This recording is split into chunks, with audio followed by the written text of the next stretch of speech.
Moi, j'habite la ZAD depuis un certain temps et je voulais vous parler à la base de la lettre M comme mémoire, mais je me la suis fait voler ce matin. C'est-à-dire que, vous voyez, on a tous une capacité limitée à se souvenir, à se rappeler de ce qui nous est arrivé, à mettre en ordre toutes les connaissances qui viennent à notre esprit. Et du coup, on est obligé de fixer la mémoire sur des supports. Et ce matin, une petite bande de Gavroches s'est subrepticement introduite par la fenêtre de l'appartement où nous étions logés et a subtilisé tous nos ordinateurs. Je leur rends ici un vibrant hommage, j'aurais fait pareil. Et du coup, voilà, il va falloir que je fasse de mémoire ce que j'avais imaginé faire sur la mémoire. Alors, du coup, ça va être vulgaire, je m'excuse d'avance. Vous voyez, la mémoire, il y a un vieux monsieur qui s'appelait Bergson, du nom d'un lycée célèbre, qui disait que la mémoire, c'est une suite d'images-mouvements dans l'esprit. C'est quelque chose. Alors, par exemple, c'est les souvenirs qu'on a cherché à recueillir, par exemple, quand on a fait les entretiens pour préparer Contrée. Ça a été d'essayer de faire à ce que chacun nous raconte comment il avait vécu la lutte.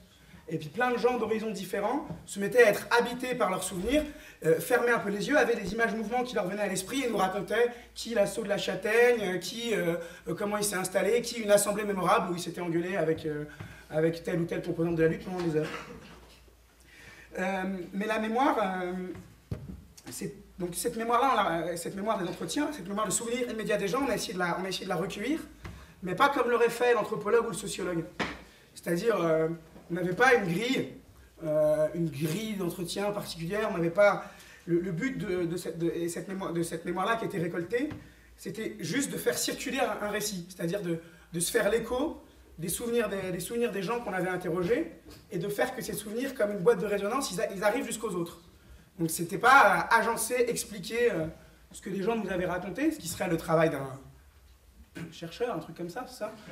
Mais plus essayer de se faire l'écho de ce qu'on nous avait raconté, et de le relayer, de rendre possible, notamment par ces petites brochures où il y a plein de gens qui nous ont raconté un bout de leur vie.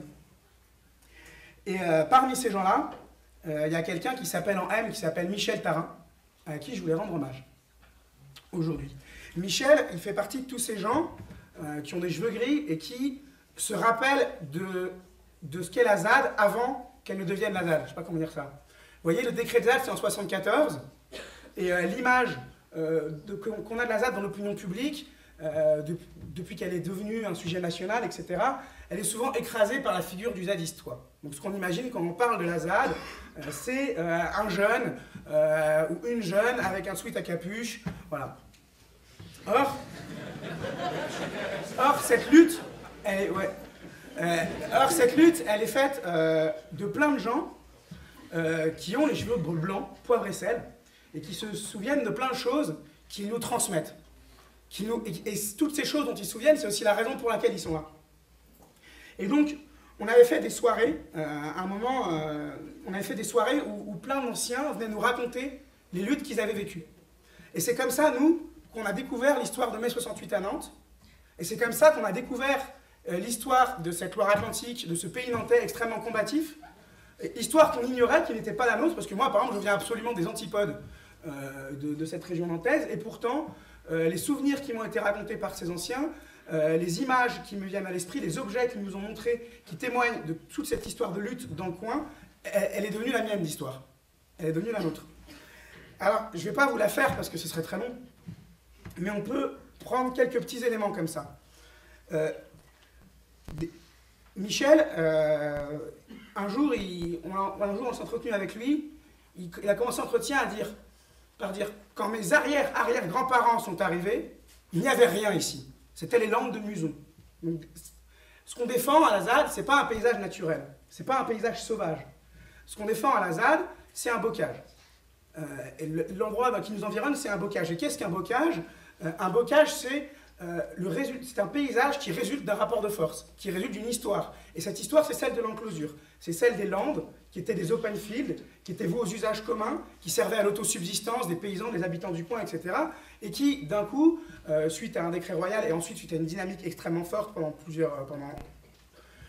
du décret d'enclosure jusqu'au milieu du 19e siècle, on va dire, en tout cas dans le pays nantais, il y a cette logique de l'embocagement. Donc c'est quoi l'embocagement? C'est on a un espace lisse, qui est partagé, qui est commun, on ne peut pas savoir qui est-ce qui est à qui, et là on va strier l'espace, on va tracer des talus, on va planter des haies, et on va diviser les communaux en exploitation agricole.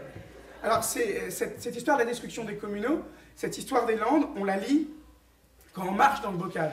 Parce qu'à la fois cette lisière, c'est celle qui nous protège de la police quand on jette des pierres, qui protège le bétail qui vient s'assoupir contre la haie, etc.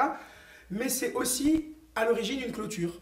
Et c'est cette clôture contre laquelle se sont révoltés beaucoup de paysans au XIXe siècle, notamment dans le pays nantais, à Couéron, ou juste à côté de chez nous, à Fête-Bretagne.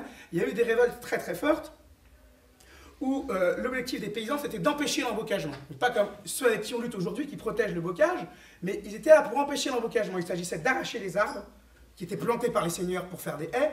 Il s'agissait de briser les bornes des géomètres en pierre pour les disperser. Il s'agissait d'empêcher ce phénomène d'enclosure. Le deuxième, donc ça c'est la mémoire des landes. C'est une mémoire qui est là, qui est présente, qui est très forte, et qui aujourd'hui irrigue la manière dont on imagine, on pense l'usage commun des terres. C'est-à-dire que la manière dont on imagine user en commun des 800 hectares qui ont été arrachés à Vinci, elle a quelque chose à prendre, elle a quelque chose à trouver, à retrouver dans le souvenir de ce que furent les communaux pendant plusieurs dizaines d'années, pendant plusieurs siècles d'ailleurs, en Bretagne. Il faut savoir jusqu'au milieu du XVIIIe siècle, les communaux en Bretagne, c'est 40% du territoire qui échappe à la propriété. C'est des terres vaines et vagues, où il y a la vaine pâture, où les gens vont cueillir, faire pâturer leurs troupeaux, etc. L'autre bout de mémoire qui nous a été raconté par les anciens et qu'on découvre au fil des histoires, qu'on découvre au bar, qu'on découvre en un banquet, qu'on découvre aussi en cherchant, en grattant dans des livres, en enquêtant un peu sur l'endroit où on habite, c'est la mémoire des docks. Parce que cette lande qui est devenue ce bocage que nous habitons aujourd'hui, il est extrêmement proche d'une ville qui s'appelle Nantes. Et cette ville, Nantes, ça a été un des plus grands ports négriers d'Europe. La naissance de Nantes comme métropole, c'est en fait la naissance de Nantes comme pôle colonial, comme port colonial, c'est-à-dire que c'est la fin du monopole de la Compagnie des Indes. D'un coup, Nantes a le droit de se lancer dans l'exploitation des esclaves, et du coup, c'est ça qui va être le moteur de l'industrialisation, le moteur de l'urbanisation, et tout ça, c'est aussi lié avec l'histoire des communaux qu'on parlait, puisque ces gens qui n'ont plus accès aux communaux, qui n'ont plus l'autosubsistance, ils sont jetés dans l'exode rural, dans les faubourgs ouvriers de la Nantes naissante. Et Nantes, c'est à ce moment-là qu'elle devient métropole, c'est-à-dire on ne peut pas comprendre l'histoire de Nantes, on ne peut pas comprendre l'histoire de la métropole nantaise sans l'envisager comme inscrite dans un espace atlantique. Et Nantes, en fait, les rives de Nantes, le port de Nantes, il est immédiatement relié à ce qui se passe aux Antilles, à ce qui se passe à Saint-Domingue. Il faut s'imaginer qu'au XIXe siècle, il y a plus de Noirs à Nantes qu'à Paris. Il y a 5000 ouvriers haïtiens qui bossent sur le port de Nantes. Donc avec ce commerce colonial, avec ces bateaux qui partent de l'estuaire de Redon, de l'estuaire de Paimboeuf, et qui partent de Couéron et de Nantes, qui vont, je ne vais pas vous faire la carte du commerce triangulaire, vous voyez à peu près le principe, on va en Afrique, tac tac, on échange, hop, on rachète des hommes, hop, on va en face, tac tac, on échange, on rachète des denrées coloniales, on arrive au quai de la Fosse, on redébarque tout ça, et tout ça, ça va dans la poche des bourgeoisies naissantes, et tout ça, c'est l'accumulation primitive de ce capital qui va servir à construire Nantes comme métropole, avec ses bâtiments, avec ses propriétés. C'est avec cet argent que beaucoup de grands propriétaires beaucoup de bourgeois vont acquérir de larges parts de la terre en campagne autour de Nantes. Et donc, Nantes va être le lieu où se déploie aussi une résistance, c'est-à-dire à la campagne, on résiste contre la destruction des communaux, par ces destructions de talus, par ces jacqueries, par ces révoltes. À la ville, on va se mettre à lutter contre la dépossession ouvrière dans les ateliers, dans les corderies, etc. Il faut comprendre qu'en 1789, à Nantes, 1789, avant d'être une révolution, c'est une grève de maçons, une espèce d'énorme grève de maçons. Et ces gens qui construisent la ville, ils se mettent d'un coup à la détruire, à la barricader, à l'envisager autrement. Donc cette mémoire des docks, cette mémoire du port, elle est liée à l'aéroport, c'est-à-dire à chaque fois une métropole. Qu'est-ce que c'est une métropole? C'est une ville médiévale qui s'éclate, qui s'étend et qui se relie à un marché global. Et voilà, c'est ça l'histoire de Nantes comme métropole. C'est ça, je ne vais pas finir. Il faut qu'on fasse un choix. Ouais, je vais finir.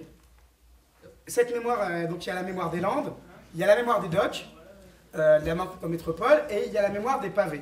C'est-à-dire qu'en fait, en rencontrant un peu ces gens qui sont différents, qui ne sont pas forcément, rentrent pas dans la figure dominante médiatique de ce que c'est un zadiste, on se rend compte que le vieux à sandales et en Bermuda qu'on croise depuis 3 ans, en fait, il a fait la vie de Marou. C'est-à-dire qu'il a occupé une ferme illégalement dans les 70 avec tous ses amis qui se sont fait expulser, qu'il avait caché des cocktails Molotov dans la cave, etc. On se rend compte qu'en fait, Geneviève qui est là, eh ben, elle était là sur les marais salants, elle était là, et donc tous ces gens, ils ont un héritage de lutte qui nous a été transmis et qui fait pour beaucoup ce qui se vit sur la ZAD, c'est-à-dire qu'il ne faudrait pas chercher à faire de la ZAD une invention, radicalement nouveau, du jamais vu, mais plus essayer de saisir qu'est-ce qui, dans ce territoire, reste des luttes passées et nous anime et nous agite encore, et fait que ce n'est pas un hasard si, dans la terre des paysans travailleurs, dans la terre de l'usine de Sud Aviation, c'est le même endroit où, aujourd'hui, il y a eu un mouvement comme la ZAD et le mouvement contre l'aéroport, mais aussi une agitation aussi forte ce printemps, avec le mouvement contre la loi travail et cette mémoire du pavé, cette mémoire de la métropole et de la préfecture prise d'assaut en 68, on vous racontera demain.